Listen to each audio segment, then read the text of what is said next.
होरी को रात भर नींद नहीं आई। नीम के पेड़ तले अपने बांस की खाट पर पड़ा बार बार तारों की ओर देखता था।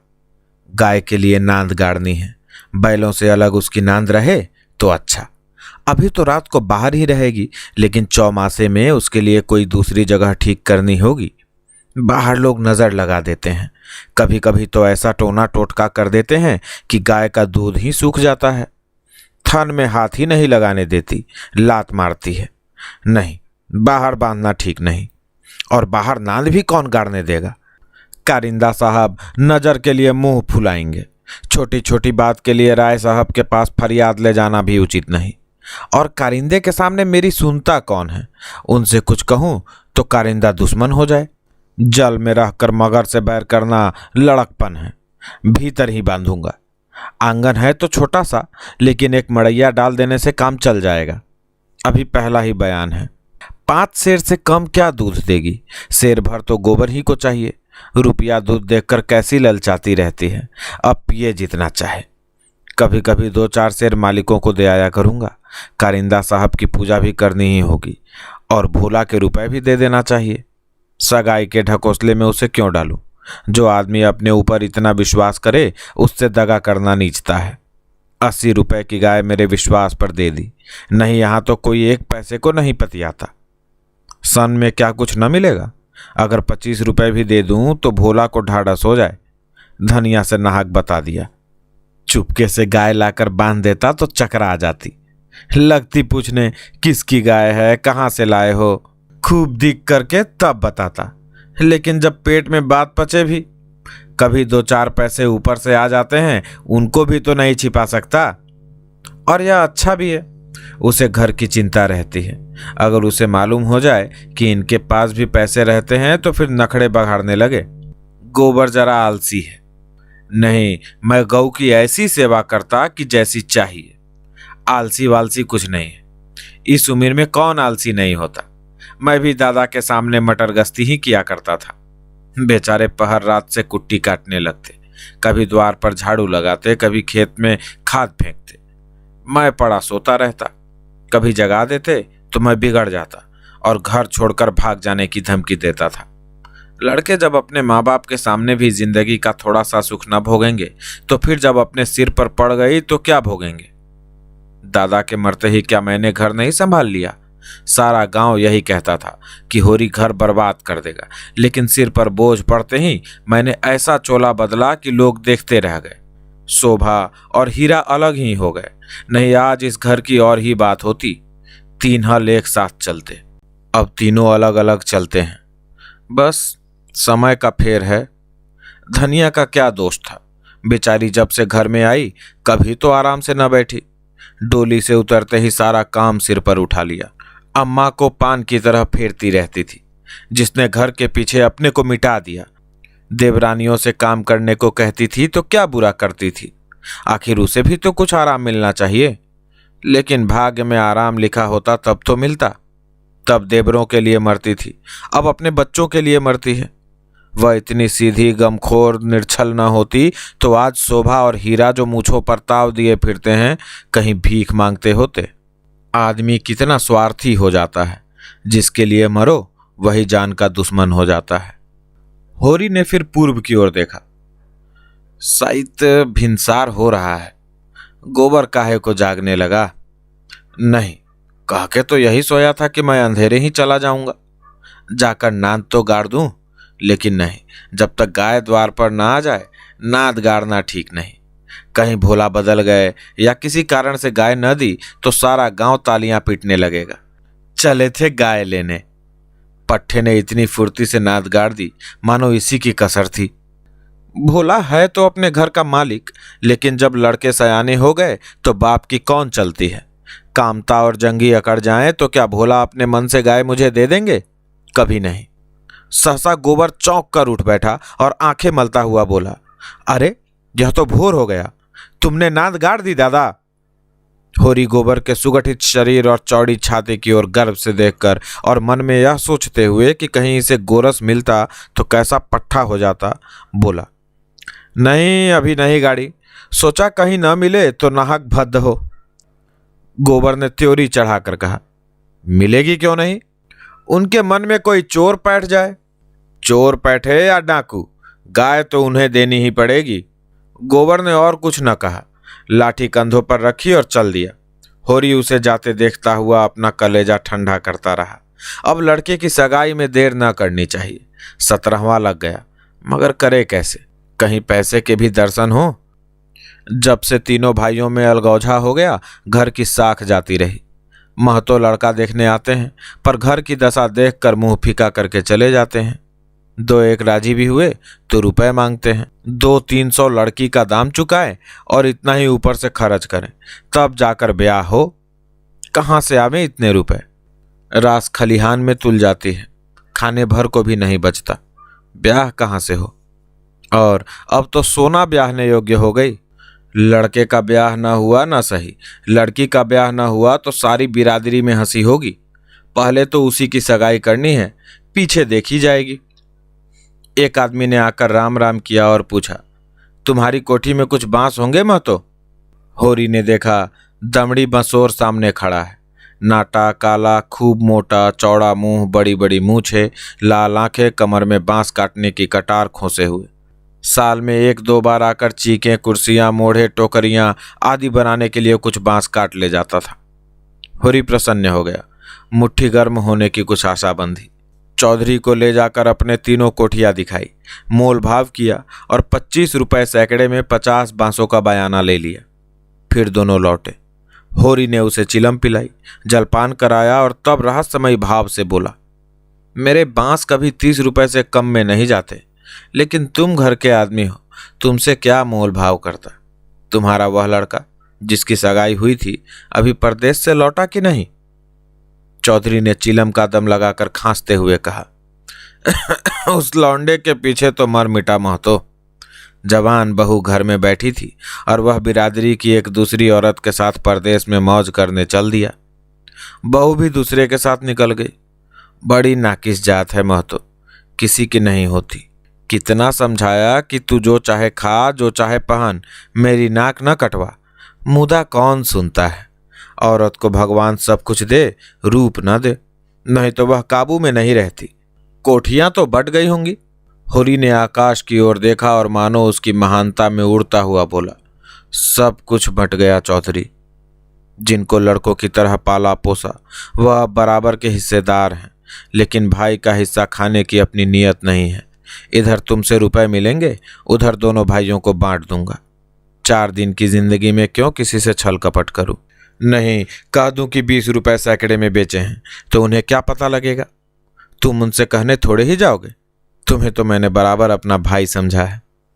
व्यवहार में हम भाई के अर्थ का कितना ही दुरुपयोग करें, लेकिन उसकी भावना में जो पवित्रता है वह हमारी कालिमा से कभी मलिन नहीं होती। होरी ने अप्रत्यक्ष रूप से यह प्रस्ताव करके चौधरी के मुंह की ओर देखा कि वह स्वीकार करता है या नहीं।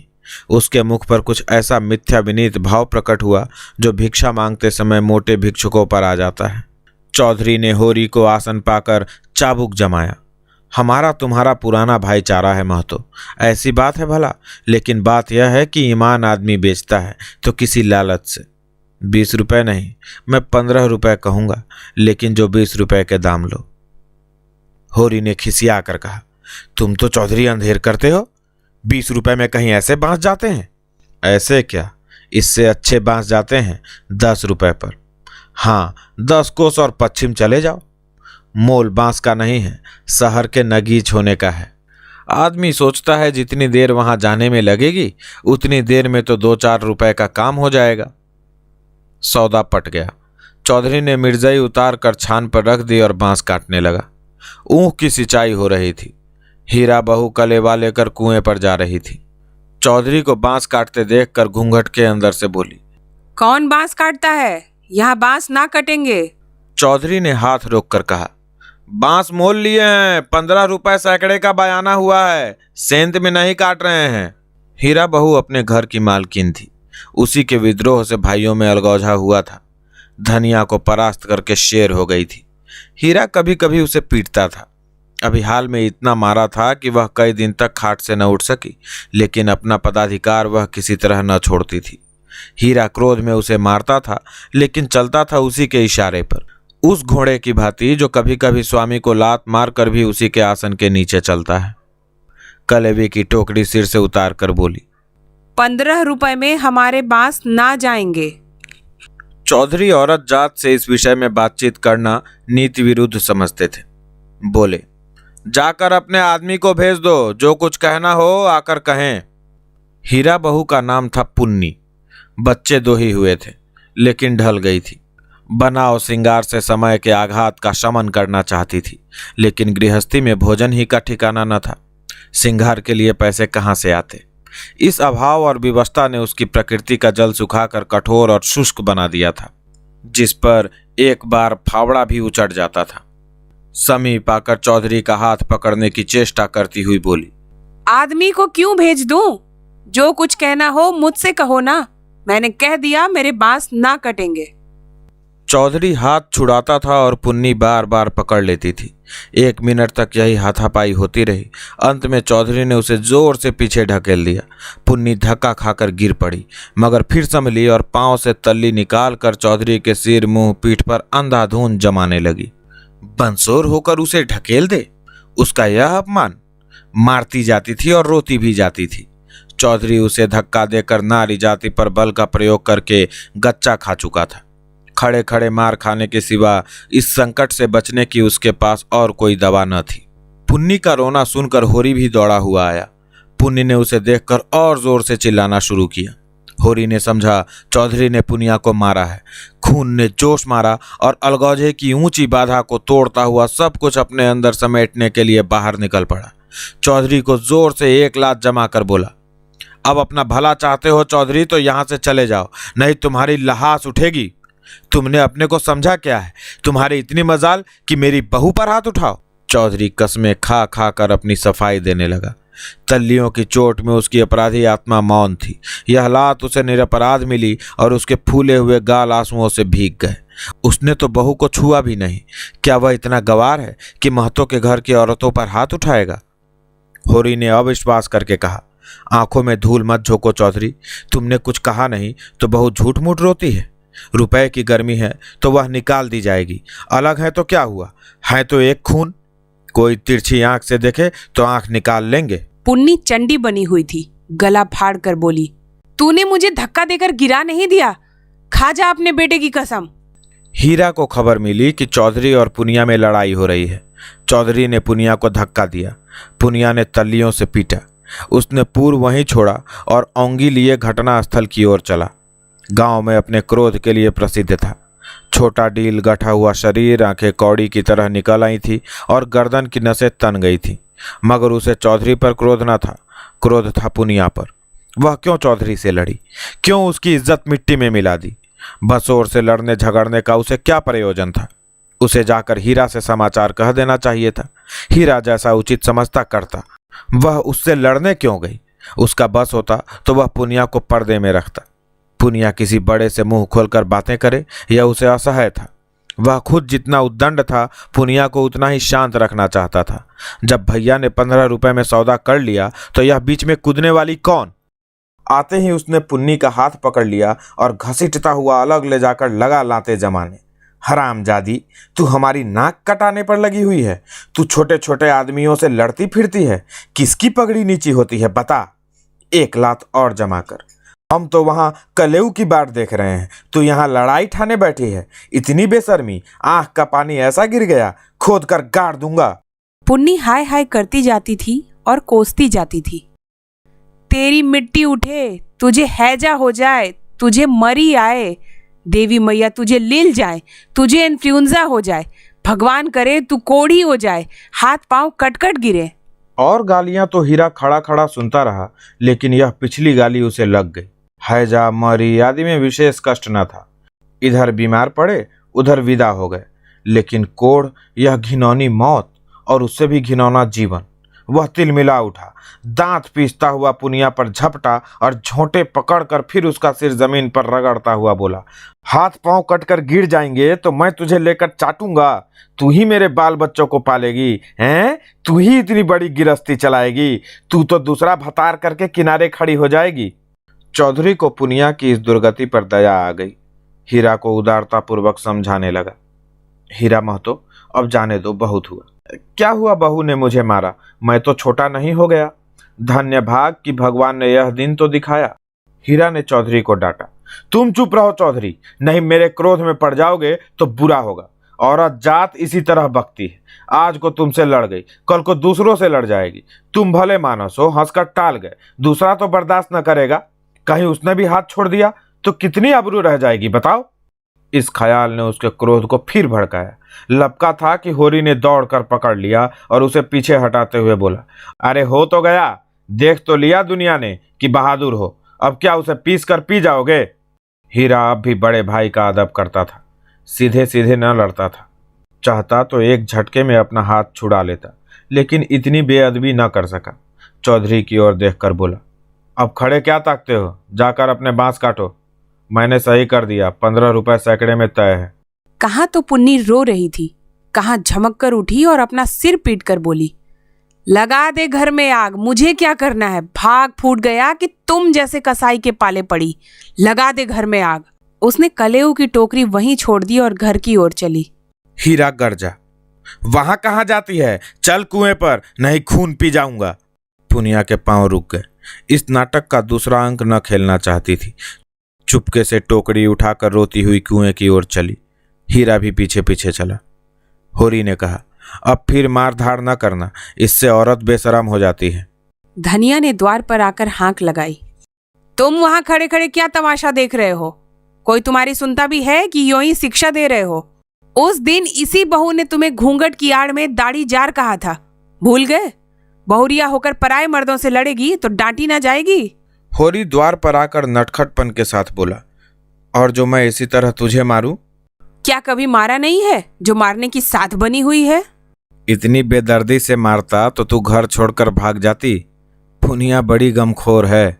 ओहो, ऐसे ही तो बड़े दर्द वाले हो। अभी तक मार का दाग बना हुआ है। हीरा मारता है तो दुलारता भी है। तुमने खाली मारना सीखा, दुलार करना सीखा ही नहीं। मैं ही ऐसी हूं कि तुम्हारे साथ निभाा हुआ। अच्छा रहने दे, बहुत अपना बखान न कर। तू ही रूठ रूठ नैहर भागती थी, जब महीनों खुशामद करता था तब जाकर आती थी।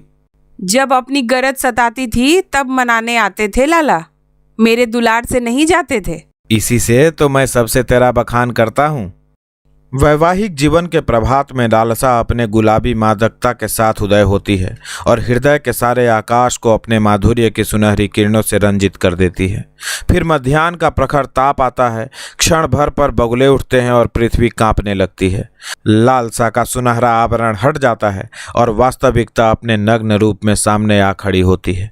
उसके बाद विश्राममय संध्या आती है, शीतल और शांत। जब हम थके हुए पथिकों की भांति दिन भर की यात्रा का वृतांत करते हुए सुनते हैं, तटस्थ भाव से, मानो हम किसी ऊंचे शिखर पर जा बैठे हैं जहां नीचे का जनरव हम तक नहीं पहुंचता।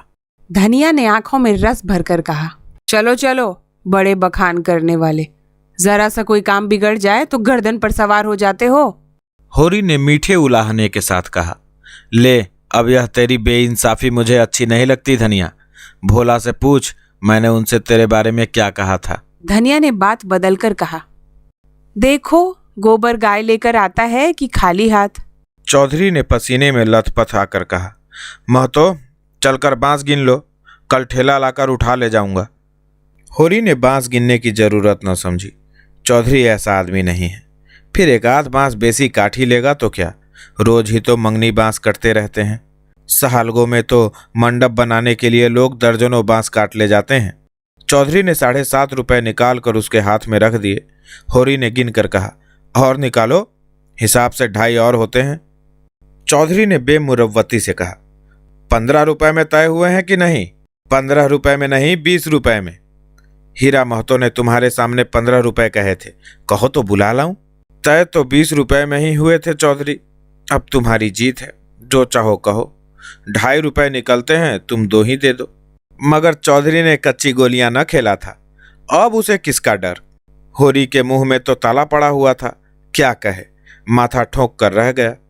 बस इतना बोला, यह अच्छी बात नहीं है चौधरी, 2 रुपए दबाकर राजा ना हो जाओगे। चौधरी तीक्ष्ण स्वर में बोला, और तुम क्या भाइयों के थोड़े से पैसे दबाकर राजा हो जाओगे? 2.5 रुपए पर अपना ईमान बिगाड़ रहे थे, उस पर मुझे उपदेश देते हो। अभी पर्दा खोल दूं तो सिर नीचा हो जाए। होरी पर जैसे सैकड़ों जूते पड़ गए। चौधरी तो रुपए सामने जमीन पर रखकर चला गया, पर वह नीम के नीचे बैठा बड़ी देर तक पछताता रहा। वह कितना लोभी और स्वार्थी है, इसका उसे आज पता चला। चौधरी ने 2.5 रुपए दे दिए होते तो वह खुशी से कितना फूल उठता, अपनी चालाकी को सराहता कि बैठे बैठाए 2.5 रुपए मिल गए। ठोकर खाकर ही तो हम सावधानी के साथ पग उठाते हैं। धनिया अंदर चली गई थी। बाहर आई तो रुपए जमीन पर पड़े देखे, गिनकर बोली, और रुपए क्या हुए? 10 ना चाहिए? होरी ने लंबा मुंह बनाकर कहा, हीरा ने 15 रुपए में दे दिए तो मैं क्या करता? हीरा 5 रुपए में दे दे, हम नहीं देते इन दामों में। वहां मार पीट हो रही थी, मैं बीच में क्या बोलता? होरी ने अपने पराजय अपने मन में ही डाल ली, जैसे कोई चोरी से आम तोड़ने के लिए पेड़ पर चढ़े और गिर पड़ने पर धूल झाड़ता हुआ उठ खड़ा हो कि कोई देख न ले। जीतकर आप अपने धोखेबाजियों की डींग मार सकते हैं। जीत में सब कुछ माफ है, हार की लज्जा तो पी जाने की ही वस्तु है। धनिया पति को फटकारने लगी। ऐसे अवसर उसे बहुत कम मिलते थे। होरी उससे चतुर था, पर आज बाजी उसके हाथ थी। हाथ मटका कर बोली, क्यों ना हो, भाई ने 15 रुपए कह दिए तो तुम कैसे टोकते? अरे राम राम, लाडले भाई का दिल छोटा हो जाता कि नहीं? फिर जब इतना बड़ा अनर्थ हो रहा था कि लाडली बहू के गले पर छुरी चल रही थी, तो भला तुम कैसे बोलते? उस बखत कोई तुम्हारा सरबस लूट लेता तो भी तुम्हें सूद ना होती। होरी चुपचाप सुनता रहा, मिनका तक नहीं। झुंझलाहट हुई, क्रोध आया, खून खौला, आंख जली, दांत पीसे, लेकिन बोला नहीं। चुपके से कुदाल उठाई और ऊँख गोड़ने चला। धनिया ने कुदाल छीनकर कहा, क्या अभी सवेरा है जो ऊँख गोड़ने चले? सूरज देवता माथे पर आ गए, नहाने धोने जाओ, रोटी तैयार है। होरी ने घुन्ना कर कहा, मुझे भूख नहीं है। धनिया ने जले पर नोन छिड़का। हाँ, काहे को भूख लगेगी? भाई ने बड़े बड़े लड्डू खिला दिए हैं ना, भगवान ऐसे सपूत भाई सबको दे। होरी बिगड़ा और क्रोध अब रस्सियां तुड़ा रहा था। तू आज मार खाने पर लगी हुई है। धनिया ने नकली विनय का नाटक करके कहा, क्या करूं, तुम दुलार ही इतना करते हो कि मेरा सिर फिर गया है। तू घर में रहने देगी कि नहीं? घर तुम्हारा, मालिक तुम, मैं भला कौन होती हूं तुम्हें घर से निकालने वाली? होरी आज धनिया से किसी तरह पेश नहीं पा सकता। उसकी अक्ल जैसे कुंद हो गई है। इन व्यंग बाणों के रोकने के लिए उसके पास कोई ढाल नहीं है। धीरे से कुदाल रख दी और गमछा लेकर नहाने चला गया। लौटा कोई आधा घंटे में, मगर गोबर अभी तक ना आया था। अकेले कैसे भोजन करे? लौंडा वहां जाकर सो रहा। भोला की वह मदमाती छोकरी है ना, झुनिया, उसके साथ हंसी दिल लगी कर रहा होगा। कल भी तो उसके पीछे लगा हुआ था। नहीं गाय दी तो लौट क्यों नहीं आया? क्या वहां ढाई देगा? धनिया ने कहा, अब खड़े क्यों हो, गोबर सांझ को आएगा। होरी ने कुछ न कहा, कहीं धनिया फिर न कुछ कह बैठे। भोजन करके नीम की छाह में लेट रहा। रूपा रोती हुई आई, नंगे बदन, एक लंगोटी लगाए, झबरे बाल इधर उधर बिखरे हुए। होरी की छाती पर लोट गई। उसकी बड़ी बहन सोना कहती है, गाय आएगी तो उसका गोबर मैं पाथूंगी। रूपा यह नहीं बर्दाश्त कर सकती। सोना ऐसी कहाँ की बड़ी रानी है कि सारा गोबर आप पाथ डाले? रूपा उससे किस बात में कम है? सोना रोटी पकाती है तो क्या रूपा बर्तन नहीं मांजती? सोना पानी लाती है तो क्या रूपा कुएं पर रस्सी नहीं ले जाती? सोना तो कलसा भरकर इठलाती चली आती है, रस्सी समेटकर रूपा ही लाती है। गोबर दोनों साथ पाथती हैं। सोना खेत गोड़ने जाती है तो क्या रूपा बकरी चराने नहीं जाती? फिर सोना क्यों अकेली गोबर पाथेगी? यह अन्याय रूपा कैसे सहे? होरी ने उसके भोलेपन पर मुग्ध होकर कहा, नहीं, गाय का गोबर तो तू पार्थना। सोना गाय के पास आए तो भगा देना। रूपा ने पिता के गले में हाथ डालकर कहा, दूध भी मैं ही दुहूंगी। हाँ हाँ, तू न दुहेगी तो और कौन दुहेगा? वह मेरी गाय होगी। हाँ, 16 आने तेरी। रूपा प्रसन्न होकर अपनी विजय का शुभ समाचार पराजिता सोना को सुनाने चली गई। गाय मेरी होगी, उसका दूध मैं दुहूंगी, उसका गोबर मैं पाथूंगी, तुझे कुछ ना मिलेगा। सोना उम्र से किशोरी, देह के गठन में युवती और बुद्धि से बालिका थी। जैसे उसका यौवन उसे आगे खींचता था, बालपन पीछे। कुछ बातों में इतनी चतुर कि ग्रेजुएट युवतियों को पढ़ाए, कुछ बातों में इतनी अल्हड़ की शिशुओं से भी पीछे। लंबा, रूखा किंतु प्रसन्न मुख, थोड़ी नीचे को खींची हुई, आंखों में एक प्रकार की तृप्ति, ना केशों में तेल, ना आंखों में काजल, ना देह पर कोई आभूषण, जैसे गृहस्थ के भार ने यौवन को दबाकर बौना कर दिया हो। सिर को एक झटका देकर बोली, जा तू गोबर पात, जब तू दूध दूह कर रखेगी तो मैं पी जाऊंगी। मैं दूध की हांडी ताले में बंद करके रखूंगी, मैं ताला तोड़कर दूध निकाल लाऊंगी। यह कहती हुई वह बाग की तरफ चल दी। आम गदरा गए थे, हवा के झोंकों से एकाध जमीन पर गिर पड़ते थे। लू के मारे चुचके पीले लेकिन बाल वृंद उन्हें टपके समझकर बाग को घेरे रहते थे। रूपा भी बहन के पीछे हो ली। जो काम सोना करे वह रूपा ज़रूर करेगी। सोना के विवाह की बातचीत हो रही थी। रूपा के विवाह की कोई चर्चा नहीं करता, इसलिए वह स्वयं अपने विवाह के लिए आग्रह करती है। उसका दूल्हा कैसा होगा, क्या क्या लाएगा, उसे कैसे रखेगा, उसे क्या खिलाएगा, क्या पहनाएगा, इसका वह बड़ा विशद वर्णन करती, जिसे सुनकर कदाचित कोई बालक उससे विवाह करने पर राजी ना होता। सांझ हो रही थी। होरी ऐसा अलसाया कि ऊख गोड़ने ना जा सका। बैलों को नाद में लगाया, सानी खली दी और एक चिलम भरकर पीने लगा। इस फसल में सब कुछ खलिहान में तौल देने पर भी अभी उस पर कोई 300 कर्ज था, जिस पर कोई 100 रुपये सूद के बढ़ते जाते थे। मंगड़ू साहू से आज 5 साल हुए बैल के लिए 60 रुपये लिए थे। उसमें 60 दे चुका था, पर वह 60 रुपये ज्यों के त्यों बने हुए थे। दाता दीन पंडित से 30 रुपये लेकर आलू बोए थे। आलू तो चोर खोद ले गए और उस 30 के इन 3 वर्षों में 100 हो गए थे। दुलारी विधवा सहुआइन थी, जो गांव में नोन तेल तमाकू की दुकान रखे हुए थी। बंटवारे के समय उससे 40 रुपये लेकर भाइयों को देना पड़ा था। उसके भी लगभग 100 रुपये हो गए थे, क्योंकि आने रुपए का ब्याज था। लगान के भी अभी 25 रुपये बाकी पड़े हुए थे और दशहरे के दिन शगुन के रुपयों का भी कोई प्रबंध करना था। बासों के रुपए बड़े अच्छे समय पर मिल गए।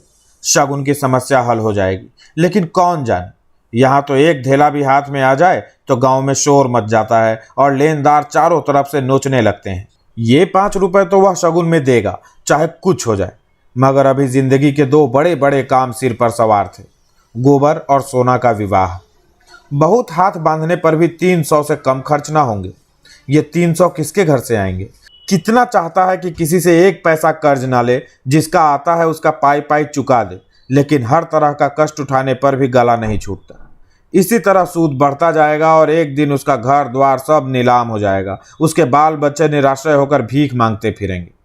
होरी जब काम धंधे से छुट्टी पाकर चिलम पीने लगता था तो यह चिंता एक काली दीवार की भांति चारों ओर से घेर लेती थी, जिसमें से निकलने की उसे कोई गली न सूझती थी। अगर संतोष था तो यही कि यह विपत्ति अकेले उसी के सिर न थी। प्रायः सभी किसानों का यही हाल था। अधिकांश की दशा तो उससे भी बदतर थी। शोभा और हीरा को उससे अलग हुए अभी 3 ही साल हुए थे, मगर दोनों पर 400 का बोझ लद गया। झिंगुर 2 हल की खेती करता है, उस पर 1000 से कुछ बेसी ही देना है। जियावन महतो के घर भिखारी भीख भी नहीं पाता, लेकिन कर्जे का कोई ठिकाना नहीं। यहाँ कौन बचा है? सहसा सोना और रूपा दोनों दौड़ी हुई आई और एक साथ बोली, भैया गाय ला रहे हैं। भैया गाय लाए। आगे आगे गाय, आगे आगे गाय, पीछे पीछे भैया हैं। पीछे पीछे भैया है। रूपा ने पहले गोबर को आते देखा था। यह खबर सुनाने की सुर्खरुई उसे मिलनी चाहिए थी। सोना बराबर की हिस्सेदार हुई जाती है, यह उससे कैसे सहा जाता। उसने आगे बढ़कर कहा, पहले मैंने देखा था तभी दौड़ी, बहन ने तो पीछे से देखा। सोना इस दावे को स्वीकार ना कर सकी। बोली, तूने भैया को कहाँ पहचाना? तू तो कहती थी कोई गाय भागी आ रही है। मैंने ही कहा भैया हैं। दोनों फिर बाग की तरफ दौड़ी, गाय का स्वागत करने के लिए। धनिया और होरी दोनों गाय बांधने का प्रबंध करने लगे।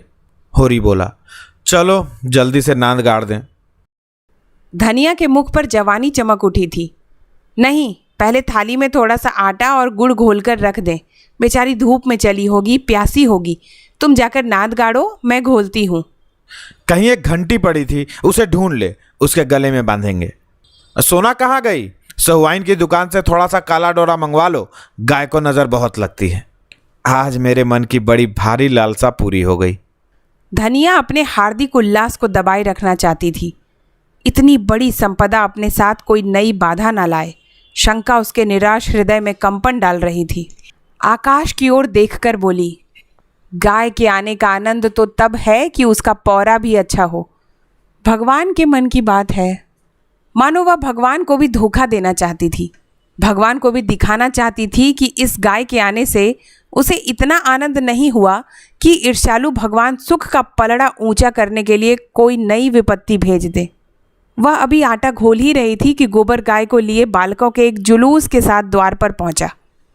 होरी दौड़कर गाय के गले से लिपट गया। धनिया ने आटा छोड़ दिया और जल्दी से एक पुरानी साड़ी का काला किनारा फाड़कर गाय के गले में बांध दिया। होरी श्रद्धा विह्वल नेत्रों से गाय को देख रहा था, मानो साक्षात देवी जी ने घर में पदार्पण किया हो। आज भगवान ने यह दिन दिखाया कि उसका घर गऊ के चरणों से पवित्र हो गया। यह सौभाग्य न जाने किसके पुण्य प्रताप से। धनिया ने भयातुर होकर कहा, खड़े क्या हो, आंगन में नाद गाड़ दो। आंगन में जगह कहाँ है? बहुत जगह है। मैं तो बाहर ही गाड़ता हूँ। पागल ना बनो, गांव का हाल जानकर भी अनजान बनते हो। अरे बित्ते भर के आंगन में कहाँ गाय बांधोगी भाई? जो बात नहीं जानते उसमें टांग मत अड़ाया करो। संसार भर की विद्या तुम ही नहीं पढ़े हो। होरी सचमुच आपे में ना था। गौ उसके लिए केवल भक्ति और श्रद्धा की वस्तु नहीं, सजीव संपत्ति थी। वह उससे अपने द्वार की शोभा और अपने घर का गौरव बढ़ाना चाहता था। वह चाहता था लोग गाय को द्वार पर बंधी देखकर पूछें, यह किसका घर है? लोग कहें होरी महतो का। तभी लड़की वाले भी उसकी विभूति से प्रभावित होंगे। आंगन में बंधी तो कौन देखेगा? धनिया इसके विपरीत सशंक थी। वह गाय को 7 पर्दों के अंदर छिपा कर रखना चाहती थी। अगर गाय 8 पहर कोठरी में रह सकती तो शायद वह उसे बाहर न निकलने देती। यूं हर बात में होरी की जीत होती थी। वह अपने पक्ष पर अड़ जाता था और धनिया को दबना पड़ता था। लेकिन आज धनिया के सामने होरी की एक न चली। धनिया लड़ने को तैयार हो गई। गोबर, सोना और रूपा, सारा घर होरी के पक्ष में था, पर धनिया ने अकेले सबको परास्त कर दिया। आज उसमें एक विचित्र आत्मविश्वास और होरी में एक विचित्र विनय का उदय हो गया था। मगर तमाशा कैसे रुक सकता था? गाय डोली में बैठकर तो आई न थी। कैसे संभव था कि गांव में इतनी बड़ी बात हो जाए और तमाशा न लगे? जिसने सुना सब काम छोड़कर देखने दौड़ा। यह मामूली देशी गऊ नहीं है। भोला के घर से 80 रुपए में आई है। होरी 80 रुपए क्या देंगे? 50-60 रुपए में लाए होंगे। गांव के इतिहास में 50-60 रुपए की गाय का आना भी अभूतपूर्व बात थी। बैल तो 50 रुपए के भी आए, 100 के भी आए, लेकिन गाय के लिए इतनी बड़ी रकम किसान क्या खा के खर्च करेगा? यह तो ग्वालों ही का कलेजा है कि अंजुलियों रुपए गिनाते हैं। गाय क्या है? साक्षात देवी का रूप है। दर्शकों और आलोचकों का तांता लगा हुआ था और होरी दौड़ दौड़ कर सबका सत्कार कर रहा था। इतना विनम्र, इतना प्रसन्न चित्त वह कभी न था। 70 साल के बूढ़े पंडित दाता दिन लठिया टेकते हुए आए और पोपले मुंह से बोले, कहाँ हो होरी? तनिक हम भी तुम्हारी गाय देख लें, सुना बड़ी सुंदर है। होरी ने दौड़कर पालागन किया और मन में अभिमानमय उल्लास का आनंद उठाता हुआ बड़े सम्मान से पंडित जी को आंगन में ले गया। महाराज ने गऊ को अपने पुरानी अनुभवी आंखों से देखा। सींगे देखी, थन देखा, पुट्टा देखा और घनी सफ़ेद भौहों के नीचे छिपी हुई आंखों में जवानी की उमंग भरकर बोले, कोई दोष नहीं है बेटा, बाल भौरी सब ठीक। भगवान चाहेंगे तो तुम्हारे भाग खुल जाएंगे। ऐसे अच्छे लक्षण हैं कि वाह, बस रातिब न कम होने पाए। एक एक बाछा 100-100 का होगा। होरी ने आनंद के सागर में डुबकियां खाते हुए कहा, सब आपका आशीर्वाद है दादा। दाता दीन ने सुरती की पीक थूकते हुए कहा, मेरा आशीर्वाद नहीं है बेटा, भगवान की दया है। यह सब प्रभु की दया है। रुपए नगद दिए? होरी ने बेपर की उड़ाई। अपने महाजन के सामने भी अपने समृद्धि प्रदर्शन का ऐसा अवसर पाकर वह कैसे छोड़े? टके की नई टोपी सिर पर रखकर जब हम अकड़ने लगते हैं, जरा देर के लिए किसी सवारी पर बैठकर जब हम आकाश में उड़ने लगते हैं, तो इतनी बड़ी विभूति पाकर क्यों न उसका दिमाग आसमान पर चढ़े। बोला, भोला ऐसा भलमानस नहीं है महाराज, नगद गिनाए पूरे चौकस। अपने महाजन के सामने यह डींग मारकर होरी ने नादानी तो की थी, पर दाता दीन के मुख पर असंतोष का कोई चिन्ह न दिखाई दिया। इस कथन में कितना सत्य है यह उनकी उन बूझी आंखों से छिपा न रह सका जिनमें ज्योति की जगह अनुभव छिपा बैठा था। प्रसन्न होकर बोले, कोई हरज नहीं बेटा, कोई हरज नहीं, भगवान सब कल्याण करेंगे। 5 सेर दूध है इसमें, बच्चे के लिए छोड़कर।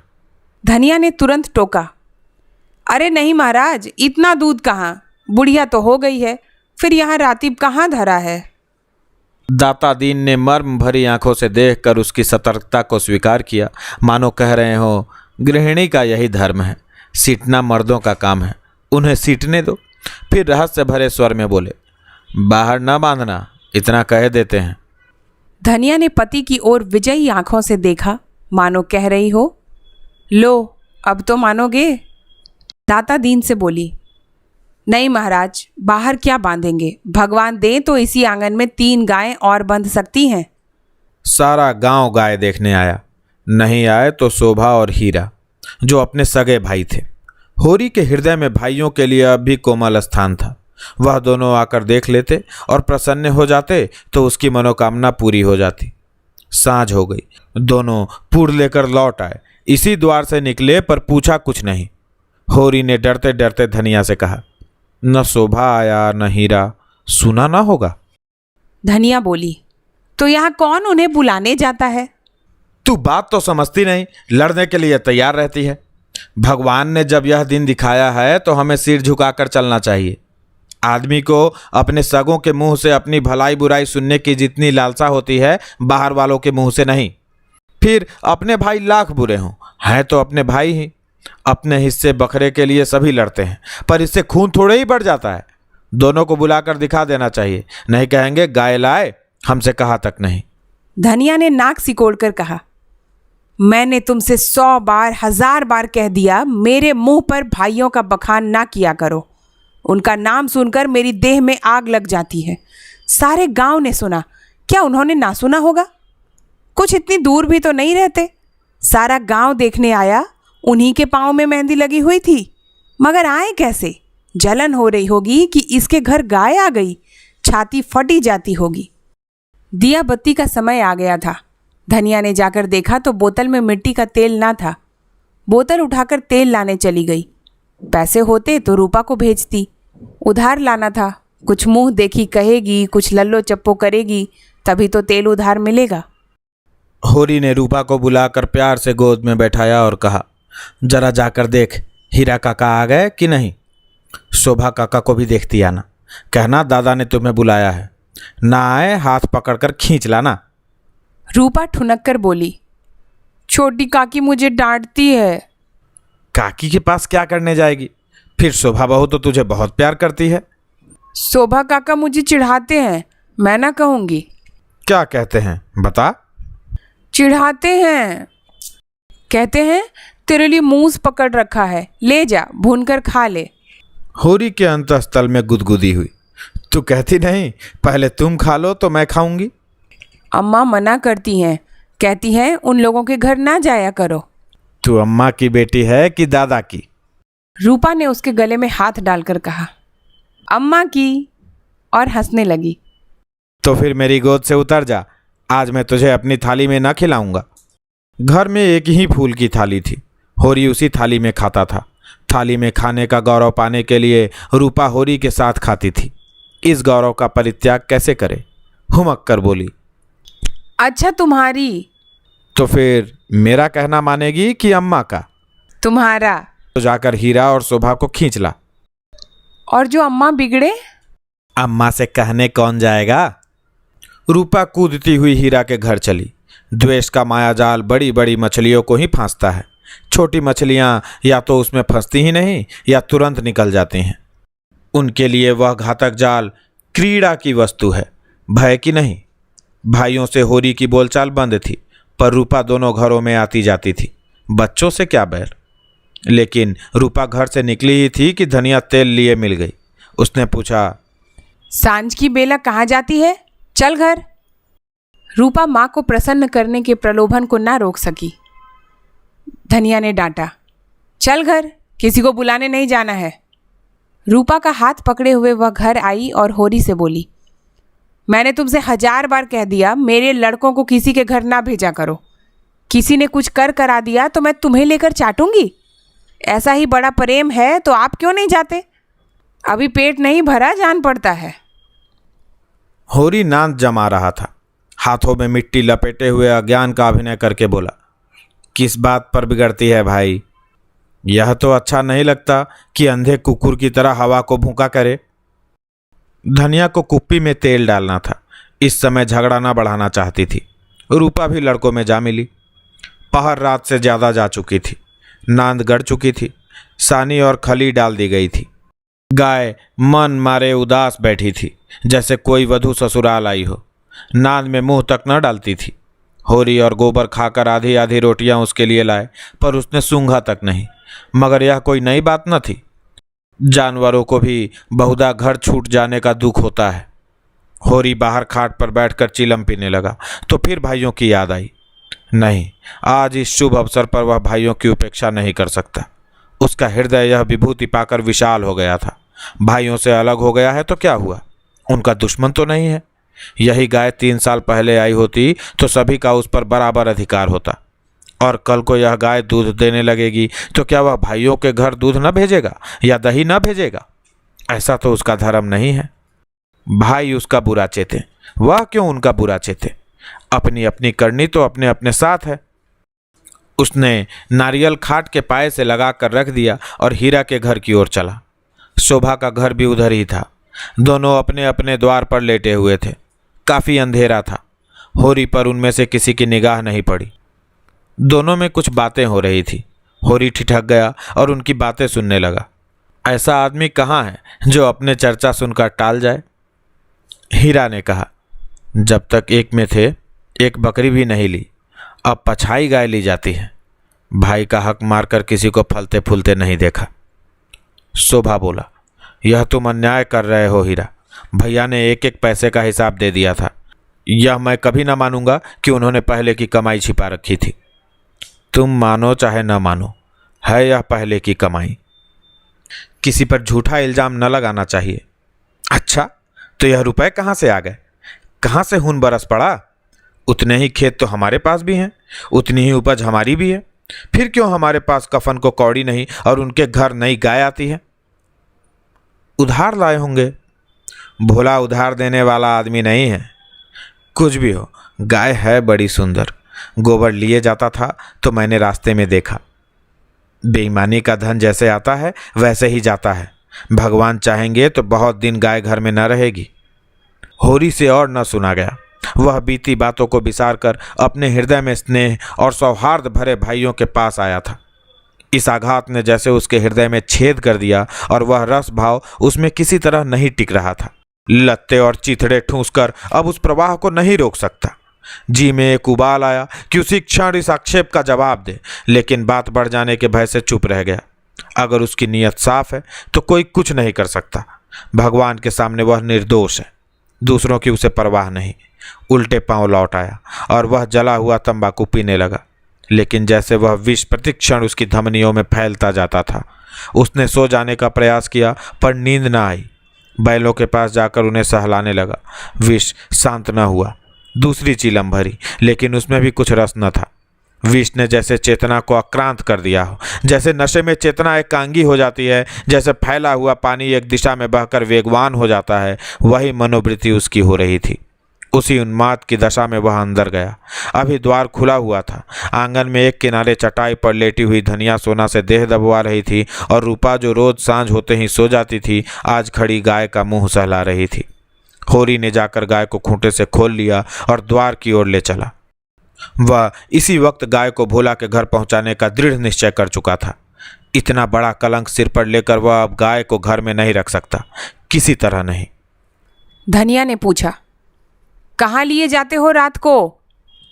होरी ने एक पग बढ़ाकर कहा, ले जाता हूं भोला के घर, लौटा दूंगा। धनिया को विस्मय हुआ। उठकर सामने आ गई और बोली, लौटा क्यों दोगे? लौटाने के लिए ही लाए थे। हाँ, इसके लौटा देने में ही कुशल है। क्यों, बात क्या है? इतने अरमान से लाए और अब लौटाने जा रहे हो? क्या भोला रुपए मांगते हैं? नहीं, भोला यहाँ कब आया? तो फिर क्या बात हुई? क्या करोगी पूछकर? धनिया ने लपककर पगहिया उसके हाथ से छीन ली। उसकी चपल बुद्धि ने जैसे उड़ती हुई चिड़िया पकड़ ली। बोली, तुम्हें भाइयों का डर हो तो जाकर उनके पैरों पर गिरो।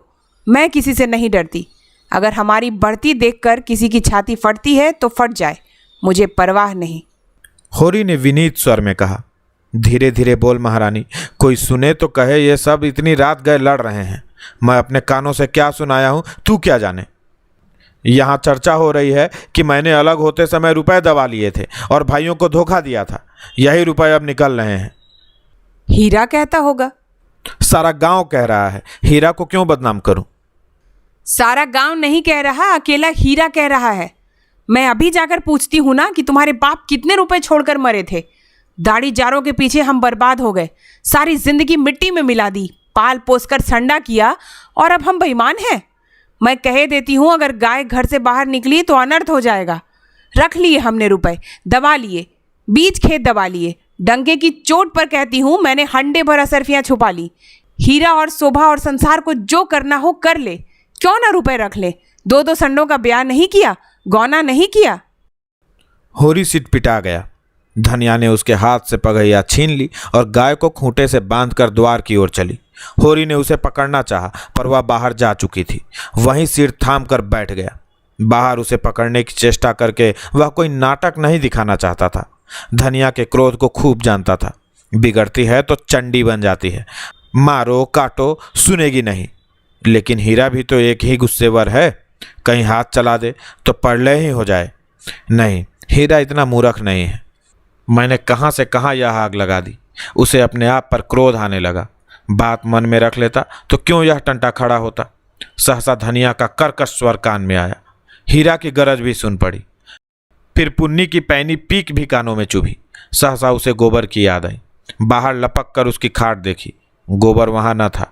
गजब हो गया, गोबर भी वहाँ पहुँच गया। अब कुशल नहीं, उसका नया खून है, न जाने क्या कर बैठे। लेकिन होरी वहाँ कैसे जाए? हीरा कहेगा, आप तो बोलते नहीं, जाकर इस डाइन को लड़ने के लिए भेज दिया। कोलाहल प्रतिक्षण प्रचंड होता जाता था। सारे गांव में जाग पड़ गई। मालूम होता था कहीं आग लग गई है और लोग खाट से उठ उठ कर बुझाने दौड़े जा रहे हैं। इतनी देर तक तो वह जब्त किए बैठा रहा, फिर न रहा गया। धनिया पर क्रोध आया। वह क्यों चढ़कर लड़ने गई? अपने घर में आदमी न जाने किसको क्या कहता है। जब तक कोई मुंह पर बात न कहे, यही समझना चाहिए कि उसने कुछ नहीं कहा। होरी की कृषक प्रकृति झगड़े से भागती थी। चार बातें सुनकर गम खा जाना इससे कहीं अच्छा है कि आपस में तनाजा हो। कहीं मारपीट हो जाए तो थाना पुलिस हो, बंधे बंधे फिरो, सबकी चिरौरी करो, अदालत की धूल फांको, खेती बाड़ी जहन्नुम में मिल जाए।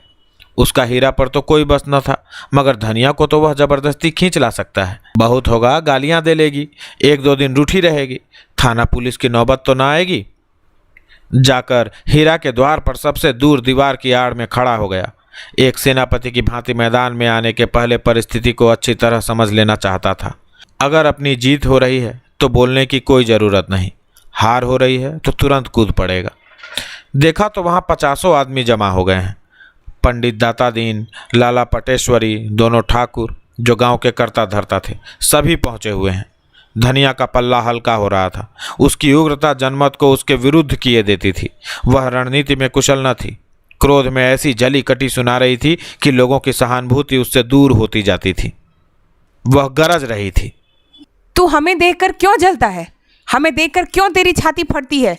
पाल पोस कर जवान कर दिया, यह उसका ही नाम है। हमने ना पाला होता तो आज कहीं भीख मांगते होते, ईख की छां भी न मिलती। होरी को यह शब्द जरूरत से ज्यादा कठोर जान पड़े। भाइयों का पालना पोसना तो उसका धर्म था। उनके हिस्से की जायदाद तो उसके हाथ में थी, कैसे न पालता पोसता? दुनिया में कहीं मुंह दिखाने लायक रहता? हीरा ने जवाब दिया, हम किसी का कुछ नहीं जानते। तेरे घर में कुत्तों की तरह एक टुकड़ा खाते थे और दिन दिन भर काम करते थे। जाना ही नहीं कि लड़कपन और जवानी कैसी होती है। दिन दिन भर सूखा गोबर भी ना करते थे, उस पर भी तू बिना 10 गाली दिए रोटी ना देती थी। तेरी जैसी राक्षसिन के हाथ में पड़कर जिंदगी तलक हो गई। धनिया और भी तेज हुई। जवान संभाल, नहीं जीभ खींच लूंगी। राक्षसनी तेरी औरत होगी। तू है किस फेर में मूड़ी कटे, टुकड़े खोर, नमक हराम। दाता दीन ने टोका, इतना कटु वचन क्यों कहती है धनिया? नारी का धर्म है कि गम खाए। वह तो उज्जड़ है, क्यों उसके मुंह लगती है? लाला पटेश्वरी पटवारी ने उसका समर्थन किया। बात का जवाब बात है, गाली नहीं। तूने लड़कपन में उसे पाला पोसा, लेकिन यह क्यों भूल जाती है कि उसकी जायदाद तेरे हाथ में थी? धनिया ने समझा, सब के सब मिलकर मुझे नीचा दिखाना चाहते हैं। चौमुख लड़ाई लड़ने के लिए तैयार हो गई। अच्छा रहने दो लाला, मैं सबको पहचानती हूँ। इस गांव में रहते 20 साल हो गए, एक एक की नस नस पहचानती हूँ। मैं गाली दे रही हूँ, वह फूल बरसा रहा है। क्यों? दुलारी सहुआइन ने आग पर घी डाला। बाकी बड़ी गाल दराज औरत है भाई, मर्द के मुंह लगती है। होरी ही जैसा मर्द है कि इसका निबाह होता है। दूसरा मर्द होता तो एक दिन ना पड़ती। अगर हीरा इस समय जरा नर्म हो जाता तो उसकी जीत हो जाती, लेकिन ये गालियां सुनकर आपे से बाहर हो गया। औरों को अपने पक्ष में देखकर वह कुछ शेर हो रहा था। गला फाड़ कर बोला, चली जा मेरे द्वार से, नहीं जूतों से बात करूंगा, झोंटा पकड़कर उखाड़ लूंगा। गाली देती है डाइन, बेटे का घमंड हो गया है। खून। पासा पलट गया। होरी का खून खौल उठा, बारूद में जैसे चिंगारी पड़ गई हो। आगे आकर बोला, अच्छा बस, अब चुप हो जाओ हीरा, अब नहीं सुना जाता। मैं इस औरत को क्या कहूं? जब मेरी पीठ में धूल लगती है तो इसी के कारण, न जाने क्यों इससे चुप नहीं रहा जाता। चारों ओर से हीरा पर बौछार पड़ने लगी। दाता दीन ने निर्लज्ज कहा, पटेश्वरी ने गुंडा बनाया, झिंगुरी सिंह ने शैतान की उपाधि दी, दुलारी सहुआइन ने कपूत कहा। एक उद्दंड शब्द ने धनिया का पल्ला हल्का कर दिया था, दूसरे उग्र शब्द ने हीरा को गच्चे में डाल दिया। उस पर होरी के संयत वाक्य ने रही सही कसर भी पूरी कर दी। हीरा संभल गया। सारा गांव उसके विरुद्ध हो गया। अब चुप रहने में ही उसकी कुशल है। क्रोध के नशे में भी इतना होश उसे बाकी था। धनिया का कलेजा दूना हो गया। होरी से बोली, सुन लो कान खोल के, भाइयों के लिए मरते हो, ये भाई है, ऐसे भाई का मुंह ना देखे, यह मुझे जूतों से मारेगा। खिला पिला कर। होरी ने डांटा, फिर क्यों बकबक करने लगी तू? घर क्यों नहीं जाती? धनिया जमीन पर बैठ गई और आर्त स्वर में बोली, अब तो इसके जूते खा के जाऊंगी। जरा इसकी मर्दूमी देख लूं। कहाँ है गोबर? अब किस दिन काम आएगा? तू देख रहा है बेटा, तेरी माँ को जूते मारे जा रहे हैं। यों विलाप करके उसने अपने क्रोध के साथ होरी के क्रोध को भी क्रियाशील बना डाला। आग को फूंक फूंक कर उसमें ज्वाला पैदा कर दी। हीरा पराजित सा पीछे हट गया। पुन्नी उसका हाथ पकड़कर घर की ओर खींच रही थी। सहसा धनिया ने सिंघनी की भांति झपटकर हीरा को इतने जोर से धक्का दिया कि वह धम से गिर पड़ा और बोली, कहाँ जाता है? जूते मार, मार जूते, देखो तेरी मर्दुमी। होरी ने दौड़कर उसका हाथ पकड़ लिया और घसीटता हुआ घर ले चला।